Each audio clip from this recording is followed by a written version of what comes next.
उत्तर प्रदेश में 9 सीटों पर विधानसभा के उपचुनाव संपन्न हो गए। करीब 50% मतदान हुआ, लेकिन इस दौरान बवाल, शिकायतें, वोटिंग को लेकर दो बड़ी पार्टियों की ओर से, भाजपा सपा की ओर से आरोप प्रत्यारोप, एक दूसरे पर वार, सियासी पलटवार और बहुत कुछ ऐसा है जो दिन भर देखने को मिला। इन सब के बाद अब ढेर सारे ट्रेंड आने शुरू हो गए, आंकड़े आने शुरू हो गए, अपने अपने कयास शुरू हो गए, अपने अपने अनुमान शुरू हो गए। ज़रूरी है कि हम उन लोगों से बात करें, अपने न्यूज़रूम के उन वरिष्ठ साथियों से बात करें जिन्होंने ज़मीन पर रहकर और यहाँ अपने अनुभव से भी इस तरीके के चुनावों को देखा है। आखिरकार उत्तर प्रदेश की 9 सीटों पर क्या कुछ इस उपचुनाव का रुझान दिखाई देता है, इस उपचुनाव से क्या कुछ ऐसा है जो खास इसे बना गया, और जब देश में 2 बड़े राज्यों में मतदान हो रहा हो उस दिन इतनी चर्चा हुई, उस पर बात करते हैं। और सबसे पहले सुधीर जी हमारे वरिष्ठ सहयोगी हैं। अक्सर ये जो मुस्कुराहट है आपके चेहरे पर कायम है, ये बताइए, जिस पार्टी को आप कवर करते हैं, भारतीय जनता पार्टी, उपचुनावों की समाप्ति के बाद, वोटिंग की समाप्ति के बाद उनके चेहरे पर ऐसी कुछ मुस्कुराहट है या सिर्फ न्यूज़ रूम तक सीमित है हमारे? नहीं, बिल्कुल। जो अभी तक रुझान देखने को मिला है, जो 9 सीटों पे रुझान आया है भाजपा का, उसका जो है इस बार लग रहा है कि भाजपा को उम्मीद जगी है इस बात की कि इस बार पिछले जो चुनाव में सीटों का समीकरण था उससे बेहतर होगा, और बेहतर करने के लिए उन्होंने प्रयास भी काफ़ी किया। ख़ास तौर पे मुख्यमंत्री ने अपने ऊपर कंधों पे पूरी जिम्मेदारी लेकर के जिस तरह से दूसरे प्रदेशों में प्रचार करने के साथ ही इन 9 सीटों पे भी लगातार वो जाते रहे और सभा करते रहे, और आज से नहीं, चुनाव डिक्लेयर होने के पहले से मुख्यमंत्री बैठक करना और जिस तरह से वहाँ की तैयारियों को अपने नज़रों से देखते रहे, जहाँ कमियाँ रहीं खुद निर्देशित करते रहे। और ख़ास बात ये इस चुनाव में रही, इस चुनाव को लेकर के भाजपा के नज़रिए से देखा जाए तो सरकार और संगठन दोनों एक साथ मिल करके बहुत ही मुतमईन होकर के चुनावी तैयारी में लगे हुए थे। एक चीज़ बताइए, जिस उपचुनाव से उत्तर प्रदेश की विधानसभा पर कोई, उसकी सूरत पर कोई फ़र्क ना पड़ना हो, मात्र 9 सीटें हों, वो इतना हाई प्रोफाइल क्यों बन गया? क्या लोकसभा चुनाव के बाद एक परसेप्शन की लड़ाई ज़्यादा थी? एक दो चीज़ें जिस और आपने इशारा किया कि संगठन बनाम सरकार की जो एक बहस दिखाई दे रही थी, क्या ये उसकी एकरूपता बनाने की लड़ाई थी, या विपक्ष जो लगातार हावी हो रहा है उसको 2027 के अभी से मोमेंटम परसेप्शन के तौर पर देखा जा रहा है, वो साधना था? ये इतना महत्वपूर्ण था क्यों भाजपा के लिए उपचुनाव? महत्वपूर्ण देखिए इस लिहाज से था कि जिस तरह से लोकसभा के चुनाव का परिणाम आया, जिसकी भाजपा को भी उम्मीद नहीं थी, और भाजपा की उम्मीदों के विपरीत चुनाव परिणाम आया, इससे भाजपा काफ़ी सकते में भी थी, और यूपी से लेकर के दिल्ली तक के नेता इससे मर्माहत थे। इसलिए ये उपचुनाव को एक तरह से ये भी माना जा रहा है, भाजपा ये मान के चल रही कि उपचुनाव 2027 का सेमीफाइनल है, इसलिए भाजपा ने इस चुनाव को कमतर नहीं लिया तैयारियों के लिहाज से, और इसको प्रतिष्ठा का सवाल बना के चुनाव लड़ा।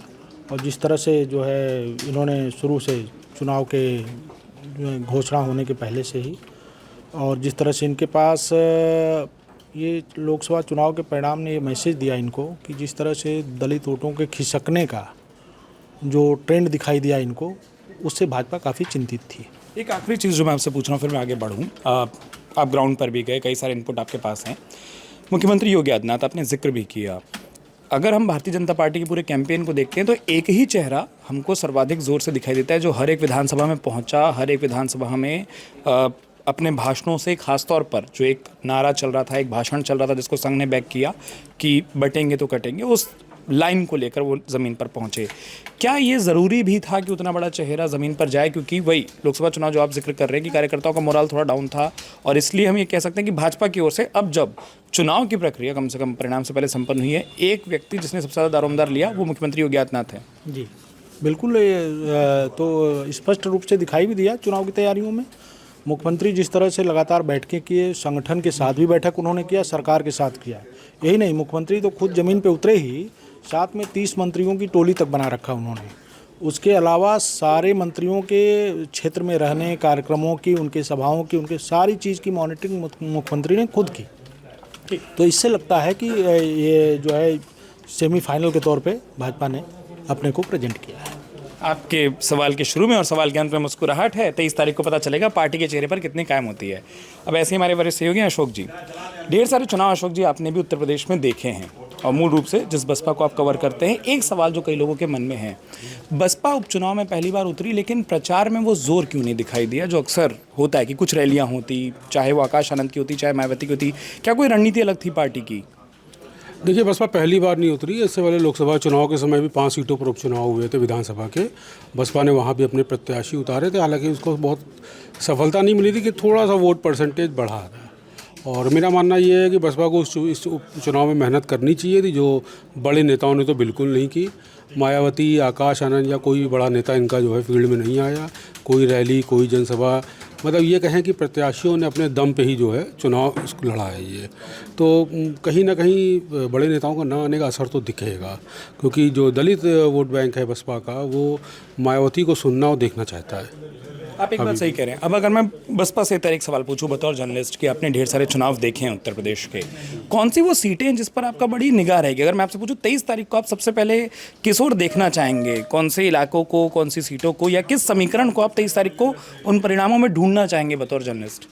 मेरी नज़र थोड़ा कटहरी की सीट पर है, क्योंकि कटहरी में बसपा के जो प्रदेश अध्यक्ष हैं विश्वनाथ पाल, उन्होंने काफ़ी मेहनत की है और वो लगातार इसमें लगे भी रहे। और यूँ कहें कि अधिकतर सीटों पर जो है उन्होंने ही जाकर के प्रचार किया है, पार्टी की तरफ से उन्होंने ही कमान संभाली है। कटहरी के अलावा मीरापुर सीट को भी मैं थोड़ा मानता हूँ कि बसपा वहाँ पे अच्छा कर सकती है, क्योंकि वहाँ पे बसपा का एक अच्छा वोट बैंक रहा है। जो वहाँ पे सपा के नेता हैं कादिर राणा, वो कभी बसपा के सांसद हुआ करते थे, और वहाँ की प्रत्याशी सुम्बुल राणा है, उनकी बहू, तो वहाँ पे कहीं ना कहीं तो बसपा का फ़ायदा दिखना चाहिए। अच्छा, वहाँ पे भाजपा ने रालोद को टिकट दिया है, तो बसपा जीते ना जीते एक अलग चीज़ है, लेकिन बसपा वहाँ पर टक्कर देगी, कुछ ना कुछ वोट बैंक खींचेगी अपनी तरफ। एक कैरेक्टर, एक चरित्र या एक व्यक्ति, एक नेता जिस पर खूब बात हुई है पश्चिम की, जब आपने बात की और खासतौर पर जब आपने मीरापुर का जिक्र कर दिया, चंद्रशेखर की। मीरापुर की उनकी रैली, खूब भीड़ दिखाई दी। चंद्रशेखर लोकसभा चुनाव में भी आपने देखा था कि जैसा आपने कहा थोड़ी देर पहले कि जहाँ जहाँ बसपा कमज़ोर होती दिख रही, कम से कम पश्चिमी उत्तर प्रदेश में, वो अपने प्रभाव को वहाँ बढ़ाने की कोशिश कर रहे हैं। क्या ये एक लिटमस टेस्ट उनके लिए भी होगा 2027 से पहले कि किन ज़मीन पर वो ज़्यादा अपना फैलाव कर सकते हैं, अपने कार्यकर्ता, अपना संगठन ला सकते हैं? देखिए, चंद्रशेखर के साथ सबसे बड़ा प्लस पॉइंट है कि लोग उनमें मायावती को देखते हैं, क्योंकि मायावती दलितों की बड़ी नेता है, लेकिन सर्वसुलभ नहीं है, उनसे मिलना आसान नहीं है। और चंद्रशेखर इजीली एक्सेसिबल है, मतलब कहीं भी लगातार आते जाते रहते हैं, दलितों के मुद्दे उठाते रहते हैं। बीते दिनों वो लखनऊ भी आए थे, एक दलित युवक की जो है पुलिस की कस्टडी में जो है मौत के आरोप लगे थे, तो वो उसके घर वालों से भी मिले गया करके। बसपा का कोई नेता वहाँ नहीं गया, तो कहीं ना कहीं दलितों का भी माइंडसेट चेंज हो रहा है। चंद्रशेखर थोड़े आक्रामक भी हैं, वो पसंद भी आता है युवाओं को। आकाश आनंद को भी ज़्यादा यहाँ पर स्कोप नहीं दिख रहा है बसपा को, ना वो इतना ज़्यादा उसका एक्सपोजर बसपा कर रही है। तो कहीं ना कहीं जो गैप है बसपा से जो डेवलप हो रहा है, उसका फ़ायदा चंद्रशेखर उठा रहे हैं और उसका फ़ायदा उनको मिल भी रहा है। चलिए अभिषेक जी, आपको उल्टा इस तरह से घूमना पड़ेगा। आपके साथ तो हम कानपुर एक राउंड होकर भी आए। सबसे ज़्यादा चर्चित सीटें जहां पर आज खूब विवाद हुए, सीसामोहन में से एक रही। क्या ग्राउंड रिपोर्ट हैं, और ख़ास तौर पर जब मतदान खत्म हुआ है, बतौर जर्नलिस्ट सिर्फ एक सीट तक ना सीमित रहें, क्या लग रहा है? देखिए, क्या है कि शुरुआत में जब वोटिंग शुरू हुई है तो 12-1 बजे तक ये इस सीट पर बिल्कुल साफ है, 2 बेल्ट हैं, 2 पार्ट हैं, एक मुस्लिम बेल्ट है, एक गैर मुस्लिम बेल्ट है। तो चूँकि 45% वहाँ पर मुस्लिम वोटर है सीसामऊ सीट पर, तो निश्चित रूप से वो एक जो है निर्णायक भूमिका पर में रहा है। और सपा की जीत का एक बड़ा बेस भी यही रहा है, जो लगातार 4 दशकों से भी ज़्यादा समय से सपा इस सीट पर है। ये एक बड़ा कारण है। हालांकि इस बार का चुनाव चूँकि दोनों ही दलों ने इसको अपनी प्रतिष्ठा का सवाल बना लिया था, इस सीट को भी जो है बनाया, उसका कारण कहीं ना कहीं लोकसभा सीट के जो है चुनाव भी हैं। तो सुबह जो है 12 से 1 बजे तक जैसी की रिपोर्ट मिली है, मुस्लिम क्षेत्रों से वोटर कम निकला, शोर हुआ, हंगामा हुआ, मामला ऊपर तक गया, शिकायत हुई, मुख्य चुनाव अधिकारी से, चुनाव आयोग से शिकायत की गई। उसके बाद 2 बजे के बाद से उस बेल्ट में थोड़ा सा भीड़ जो है बढ़ी है, बूथों में लोग निकले हैं, वोटर बाहर आए हैं।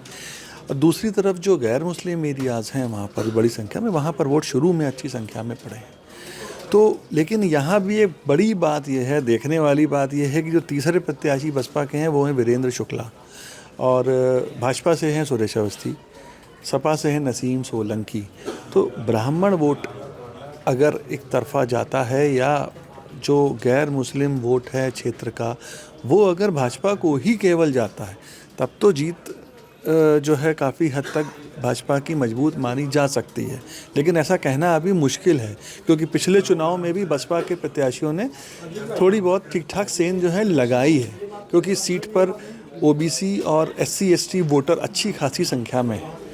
तो अभी ये कहना बिल्कुल मुश्किल है। आप T20 के फाइनल मैच की तरह आप समझिए कि ये 50-50 पर ही टिका हुआ है। कोई भी कहने की स्थिति में नहीं है कौन सी पार्टी जीत सकती है। सीसा मैं उससे ऊपर उठता हूँ, 9 सीटों पर आपका क्या अनुमान है? जर्नलिस्ट के तौर पर आपको क्या समझ आ रहा है इस वोटिंग परसेंटेज, इस ट्रेंड को देखकर?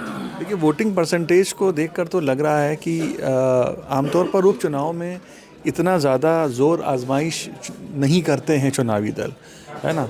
लेकिन 2027 के हम इसको जो है लिटमस टेस्ट कह लें या दोनों ही दलों का एक छोटा शक्ति प्रदर्शन कह लें, उसको देखकर उन्होंने जिस तरह से ताकत झोंकी है, जिस तरह से अपनी अपनी इन्होंने सीमाएं को जो है टच किया है, उसे देखते हुए लग रहा है कि ये चुनाव के जो भी परिणाम होंगे, कम से कम 2 सीटों को हम अगर छोड़ दें तो 6 से 7 सीटों में परिणाम बड़े रोचक और दिलचस्प होंगे।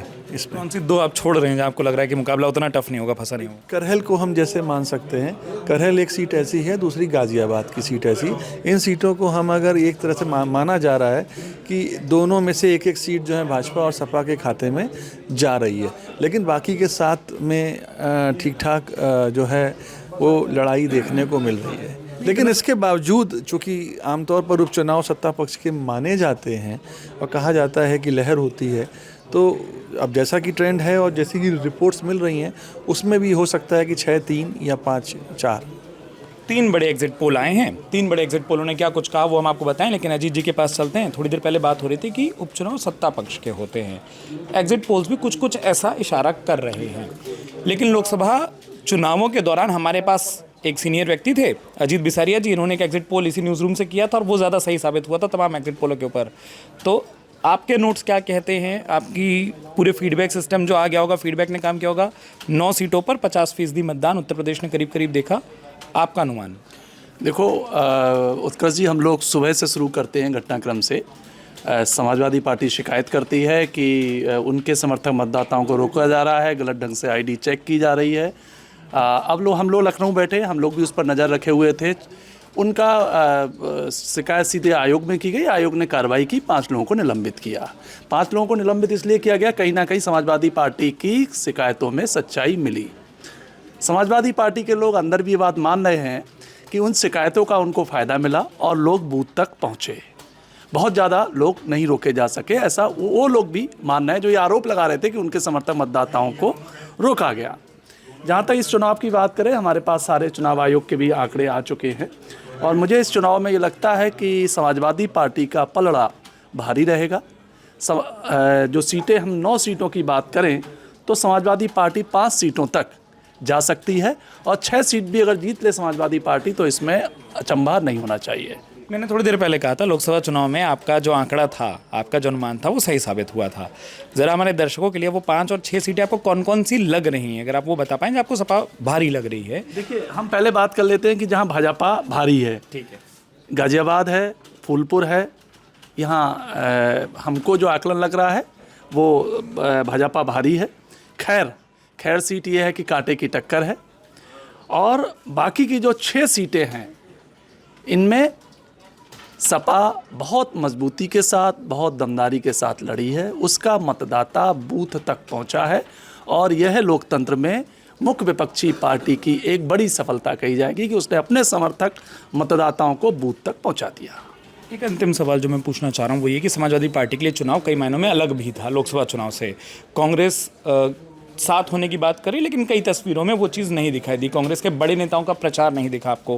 हो सकता है ज़मीनी स्तर पर वो चीज़ रही हो, लेकिन हम अगर मंचों की बात करें, कोई जॉइंट रैली, कोई वैसी चीज़ें नहीं हुई, तो शायद समाजवादी पार्टी अकेले के कंधे पर इस चुनाव को ज़मीन पर ले गई और ख़ासतौर पर उपचुनाव जो सत्ता के माने जाते हैं, ये बात बार बार कही जा रही है। समाजवादी पार्टी इस उपचुनाव से क्या सीखेगी, क्या हासिल होगा? 23 तारीख को जो परिणाम आता है, अगर पक्ष में आया तो क्या और विपक्ष में आया तो क्या, आपको आगे की राह क्या दिखती है?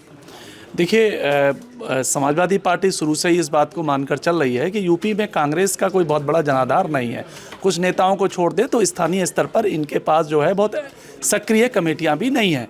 तो समाजवादी पार्टी का, तो जहाँ तक हमारा समाजवादी पार्टी के लोगों से बात होती है, वो उनका स्पष्ट कहना है कि जब उनका यहाँ संगठन ही नहीं है तो हमारी बहुत मदद करने की स्थिति में नहीं है। लेकिन समाजवादी पार्टी, ये देखिए 1000, 2000, 4000 से भी जीत हार का अंतर होता है। और फूलपुर एक ऐसी जगह रही है जो कांग्रेस की परंपरागत सीट कभी रही है। तो ऐसी जगहों पर एक ऐसे वहाँ कांग्रेस के हमदर्द मतदाता हैं जिनको समाजवादी पार्टी जीत हार का अंतर कम होने की, अगर किसी भी संभावना से बचने के लिए उनको साथ लेना, उनको पूरा तवज्जो देना, उन पर ध्यान देना है ना, उनको तरजीह देना, ये पूरा समाजवादी पार्टी की एक रणनीति का हिस्सा रहा है। इसलिए कांग्रेस ने समाजवादी पार्टी ने पूरे उपचुनाव के दौरान कहीं भी कांग्रेस के नेताओं के साथ ज्वाइंट रैली ना होने की, या उनके जो कांग्रेस के नेता हैं उनके चुनाव में उस तरह से ना जुटने की कभी कोई शिकायत नहीं की। क्यों? क्योंकि कांग्रेस, समाजवादी पार्टी अच्छी तरह से जानती है कि हमें कांग्रेस संगठन के साथ आने से फ़ायदा मिलने की उम्मीद कम है, लेकिन कांग्रेस का जो हमदर्द मतदाता है वो हमारे साथ रहेगा तो हमें ज़्यादा फ़ायदा मिलेगा। और इस हमदर्द मतदाता जो कांग्रेस के हमदर्द हैं, उनको पूरी उन पर उनकी नज़र बनी रही। वैसे भी राजनीति अक्सर मैसेज का खेल होती है। अब इस चर्चा को और आगे ले जाएं। जनार्दन जी, एक बात बताइए, 9 सीटों पर उपचुनाव हुए, क्या लग रहा है आपका आकलन, आपका एक अनुमान, हम लोग एक मोटा मोटा अगर अपना एग्जिट पोल समझे तो? उत्कर्ष जी, जैसा मैं कई बार कह चुका हूं कि भाजपा की एक पुरानी नीति रही है कि वो एक लकीर खींचती है और विपक्षी पार्टियां उस लकीर को पीटती रहती हैं। तो इस बार भी बटोगे कटो की राजनीति और बयानबाजी हुई, उस पर पोस्टर वार शुरू हुए, तो भाजपा ने एक लकीर बनाई जिसके इर्द गिर्द ही चुनाव को आप देख पा रहे हैं। तो अभी ये कहना बहुत ही जल्दबाजी होगी कि इसका किधर पलड़ा भारी रहेगा, लेकिन भाजपा ने कहीं ना कहीं ध्रुवीकरण जो है चुनाव का ज़रूर कर दिया है और विपक्ष ना चाहते हुए भी उस उनके एक लकीर पे उसके पीछे चल रहा है। चलिए, कोई क्वेश्चन आप बोल रहे हैं कि ठीक है भाई बहुत मुश्किल होगा, 23 तारीख को क्या देखना चाहेंगे? परिणाम सीधा सीधा स्वाभाविक रूप से वो, या कोई एक सीट है, कोई एक पर्टिकुलर कैरेक्टर है जहाँ खूब ध्यान होगा परिणाम के दिन? देखिए, मुझे लगता है कि उपचुनाव हमेशा से सत्ता पक्ष के फेवर में ही रहे हैं और इस बार भी कई आरोप लगे हैं कि सत्ता और उसका दुरुपयोग किया गया है। तो फिर मैं कहूँगा कि इस बारे में कुछ स्पष्ट कहना अभी बहुत जल्दबाजी होगा कि किधर ये पलट जाएगा। ठीक है, चंद घंटों का इंतज़ार है, इंतज़ार के बाद तस्वीर और ज़्यादा स्पष्ट होगी। अब इधर चलते हैं। समुद्र मंथन में अमृत भी निकला था और विष भी निकला था। हमारे सहयोगी हैं अमृत जी, आप उधर ही देखिएगा। आपके साथ जब बात हो, हाँ, क्या है 9 सीटें, इतना दिलचस्प कैसे हो गया कि जिस दिन महाराष्ट्र और झारखंड वोट डाल रहा हो, तीसरी सबसे बड़ी सुर्खी देश भर में उत्तर प्रदेश बना रहा, जबकि उपचुनाव तो फिर और भी जगह थे? देखिए, जिन 9 सीटों पर चुनाव हुआ, अगर उनकी बात करें, पिछली बार का जो प्रदर्शन है जब खाली हुई हैं, तो उनमें से 4 सपा के पास थी, 4 बीजेपी के पास और 1 बीजेपी की सहयोगी रालोद के पास। 3, मैं सॉरी आपको टोक रहा हूँ, 3 भाजपा, 4 सपा, 1 निषाद और 1 रालोद। हाँ, ठीक है, सॉरी, एक हाँ बिल्कुल। तो यानी कि एनडीए के पास मिली नहीं तो लोग अब गिन नहीं रहे। हाँ। एनडीए में 5 जी और सपा के पास में 4। अब अगर आप बात करें कि भाई महाराष्ट्र और वहाँ को छोड़ के लोग पूरा फोकस यहाँ पे है, तो इसको कहीं ना कहीं सपा ने भी और बीजेपी ने भी, दोनों ने ही इसको लोकसभा चुनाव और 2027 के चुनाव का जो है वो सेमीफाइनल टाइप ट्रीट किया है। दोनों तरफ से बड़े बड़े दिग्गज चुनाव में उतरे हैं। खुद सीएम योगी आदित्यनाथ जी भी मैदान में उतरे, कोई भी ऐसी सीट उन्होंने छोड़ी नहीं जहां नहीं गए। तो जो माहौल बना ना, उसकी वजह से पूरा ऐसा हो गया कि सुर्खियाँ ज़्यादा बटोर ले गया यूपी का उपचुनाव। अब अगर हम बात करें कि क्या है, तो 49% से ज़्यादा, लगभग 50% के आसपास पोलिंग हुई है। तो ये बहुत अच्छा एक तरीके से संकेत है, क्योंकि उपचुनाव में बहुत ज़्यादा वोटिंग का मतलब अंदाज़ा रहता नहीं है कि इतना ज़्यादा वोटिंग हो जाएगा। तो 50% के आसपास होना ये अच्छा, बड़ी उपलब्धि है चुनाव आयोग की, कि वो इस तरीके से कर ले गए, और साथ में पार्टियों की भी, कि वो अपने मतदाताओं को बूथ तक ले जाने में सफल रहे। अब अगर इसका वो देखें रिज़ल्ट क्या होता है, तो जब भी माना ये जाता है, अगर पिछले इतिहास उठा के देखेंगे, तो जब भी पोलिंग ज़्यादा होती है तो वो कहीं ना कहीं गवर्नमेंट के इस्टेब्लिश्ड जो एग्जिस्टिंग गवर्नमेंट होती है उसके कहीं ना कहीं अगेंस्ट जाती है। लेकिन यहाँ दूसरा फैक्टर है जो शुरू से हमारे सभी साथी जिस पे बात कर रहे हैं कि उपचुनाव सदैव जो है वो रूलिंग पार्टी का होता है। मेरा अपना अनुमान ये है कि अगर दूसरा जो फैक्टर है, अगर वो ज़्यादा काम कर गया, तो 7 बीजेपी के पास आएंगी और अगर दूसरा फैक्टर यानी कि रूलिंग पार्टी फैक्टर अगर काम नहीं करता है और जिस हिसाब से पोलिंग हुई है तो वो बिल्कुल सीधी सीधी लड़ाई है सपा और बीजेपी के बीच में। अब इसमें जो है एक बड़ा फ़ायदा मिलेगा बीएसपी के और कांग्रेस के कहीं मैदान में ना होने का सपा को। कुछ फ़ायदा, इसका हल्का सा फ़ायदा जो है, जो बसपा का परंपरागत वोट है वो बीजेपी के पक्ष में जा सकता है, लेकिन कांग्रेस का जो वोट है वो निश्चित तौर पे सपा को ही उसका फ़ायदा मिलेगा। तो आपको ज़्यादातर सीटों पे कांटे की टक्कर देखने को मिलेगी। एक तरफ आप नंबर बता देते हैं, दूसरी तरफ आप ज़्यादातर बोल देते हैं। एक तरफ तो आपने साथ कहा, एक चीज़ जो आपने कहा और शायद हमारे अखबारों में जब वो पेज तैयार होने के वक्त हम लोग की पूरी चर्चा को रिकॉर्ड कर रहे हैं, एक सुर्खी और बन रही होगी, वो ये कि 5 पुलिसकर्मियों के निलंबन भी हुए हैं। उन गतिविधियों को कई तस्वीरें आज दिन भर सोशल मीडिया पे चली हैं, देखी गई हैं। उपचुनावों में इस कदर क्या हो गया कि इस कदर शिकायतें होने लगी? वोटिंग के बीच में प्रेस कॉन्फ्रेंस करने पहले विपक्षी पार्टी के नेता आते हैं, फिर सत्ताधारी पार्टी के नेता जाते हैं, फिर उप मुख्यमंत्री आ जाते हैं, वो बोलने लगते हैं, कहीं एक हत्या का जिक्र हो जाता है। 9 सीटें जो उत्तर प्रदेश विधानसभा की किसी भी परिणाम पर, चेहरे पर, सूरत पर फ़र्क नहीं डालेगी, क्यों इतना क्लैश हमको पार्टियों में दिखा? देखिए, ऐसा मैं बिल्कुल नहीं कहूँगा कि कोई फ़र्क डालेंगे। गवर्नमेंट पे कोई फ़र्क नहीं पड़ना ऑलरेडी। हाँ, मैं विधानसभा की सूरत या ना सरकार की सूरत कह रहा था। विधानसभा और सरकार की सूरत पे कोई फ़र्क नहीं पड़ने वाला, लेकिन कहीं ना कहीं ये दोनों ही दलों ने, प्रमुख दोनों जो आपस में आमने सामने हैं, सपा और बीजेपी, दोनों ने इस उपचुनाव को, इन 9 सीटों को अपने लिए जो है प्रतिष्ठा का सवाल बना लिया है। कहीं ना कहीं अखिलेश यादव जो हैं वो लगातार ये बात कहते रहे कि उपचुनाव के दौरान जो है वो केंद्र और प्रदेश के बीच में तालमेल नहीं दिखाई दिया, तो उन्होंने उस तरीके से उसको इमेज फैक्टर में कन्वर्ट करने की कोशिश की। फिर इधर से इन्होंने जो है वो बटोगे तो कटोगे के तौर पर, तो एक तरीके से देखा जाए तो अगर जो जितना इस पिछले कुछ दिनों के अंदर जो प्रचार अभियान के दौरान अगर आप देखिए तो दोनों ही पार्टियों ने बहुत खुले तौर पे इसको प्रतिष्ठा का सवाल बनाया था। और इसीलिए जो है आपको जो है आज भी फिर जब प्रतिष्ठा का सवाल बनाया तो फिर आप सारे हथकंडे अपनाते हैं। जब इमेज का सवाल आता है तो आदमी हर तरीके के हथकंडे अपनाता है। सपा ने बहुत स्पष्ट कर दिया था पहले ही कि हम अपने मतदाताओं को बूथ तक पहुंचा कर रहेंगे, चाहे हमें उसके लिए कुछ भी करना पड़े। और आज जो हुआ है पूरे दिन कि कई जो है वो 5 सस्पेंड हुए हैं, 8 पुलिसकर्मियों को हटाया गया है, कई जगह कार्रवाई हुई है, कहीं पिस्टल लहरानी पड़ी पुलिस वालों को लोगों को कंट्रोल करने के लिए। वो कहीं ना कहीं बूथ तक पहुँचने की जद्दोजहद थी, कवायद थी। और उसमें जो है अखिलेश यादव ने फिर बीच में प्रेस कॉन्फ्रेंस की, उसके बाद में फिर अपने बीजेपी के प्रदेश अध्यक्ष उन्होंने प्रेस कॉन्फ्रेंस की और आरोप प्रत्यारोप का एक दौर चला।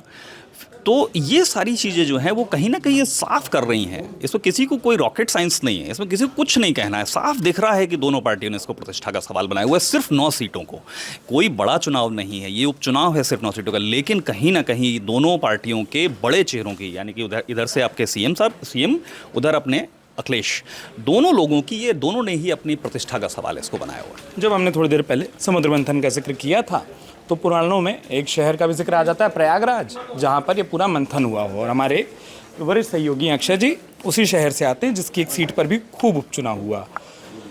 थोड़ी देर पहले हम लोग जब ऑफ कैमरा बात करते उन्होंने कहा कि मेरा कोई दल नहीं था और सबसे निष्पक्ष राय फिर वहाँ से भी मिल जाती जिनका कोई अपना दल ना हो।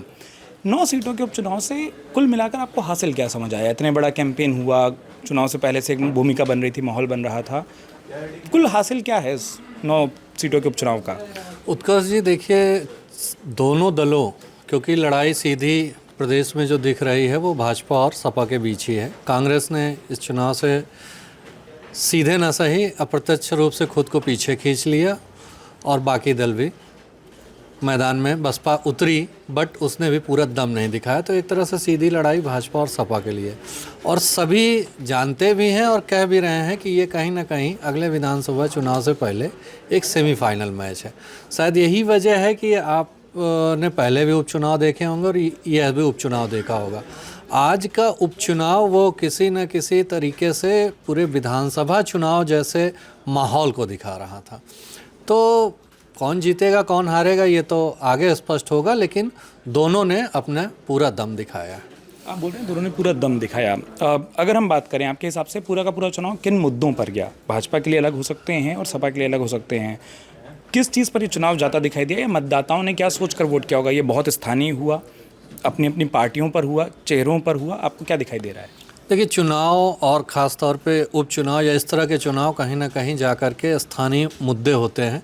क्योंकि आपने देखा होगा कि इस चुनाव में भी भाजपा कहीं ना कहीं ध्रुवीकरण के उस पर चली तो सपा ने उसको खंडन करने की कोशिश की, बट कहीं कोई ऐसा बहुत बड़ा मुद्दा नहीं था जिसको लेकर के चुनाव बनता या बिगड़ता दिखा हो। वो कहीं ना कहीं स्थानीय स्तर के मुद्दे ही इस चुनाव में रहे। एक आखिरी सवाल पूछ रहा हूँ, वो ये कि हर उपचुनाव के कई हासिल होते हैं। इस बार कुछ एक दो कैरेक्टरों पर हमने बात कर ली, लेकिन कुछ एक प्रचार के चेहरे ऐसे थे जो खूब देखे गए। जैसे फूलपुर सीट के आसपास जब प्रचार हो रहा था तो युवाओं के प्रदर्शन और उन तमाम चीज़ों से आप सीधे तो जुड़े ही रहते हैं, उन तमाम युवाओं से आपकी बात होती है। क्या इन चीज़ों ने बाकी जगहों पर जहाँ वोटिंग होनी है लेकिन वहाँ प्रदर्शन नहीं हो रहे हैं, फ़र्क डाला होगा? एक बात। और दूसरा, एक चेहरा जिस पर बात करना अब तक रह गया था, इकरा हसन चौधरी पश्चिमी उत्तर प्रदेश से आती हैं, लेकिन उनके प्रचार बड़े वायरल हुए देखे गए। चंद्रशेखर पर क्योंकि हमने बात कर ली तो उससे इतर अगर मैं बोलूँ, क्या आपको लग रहा है कि अगली पीढ़ी के लिए भी थोड़ी तैयारी थी अपनी अपनी पार्टियों में? तो युवाओं की कुल मिलाकर बात हो जा रही है कि जो प्रदर्शन कर रहे थे वो और जो पार्टियों में है वो। देखिए, युवा हमारे लिए या किसी के लिए या पार्टियों के लिए सबसे एक महत्वपूर्ण केंद्र है, एज ए मतदाता भी और दूसरी चीज़ों के लिए भी। तो प्रयागराज में जो आंदोलन चला हो, चाहे उसके असर की बात की जाए या अन्य जो भी मुद्दे हैं युवाओं से जुड़े, चाहे बेरोजगारी है, नौकरी है, या जो भी है, वो हर चुनाव में कहीं ना कहीं असर डालते हैं। और शायद यही वजह है कि राजनीतिक दल उनको किसी भी रूप में इग्नोर नहीं करते हैं। चाहे वो प्रयागराज का मुद्दा आप देखिए, अंत में कहीं ना कहीं छात्रों की ही बातें मानी गई, युवाओं की बातें मानी गई।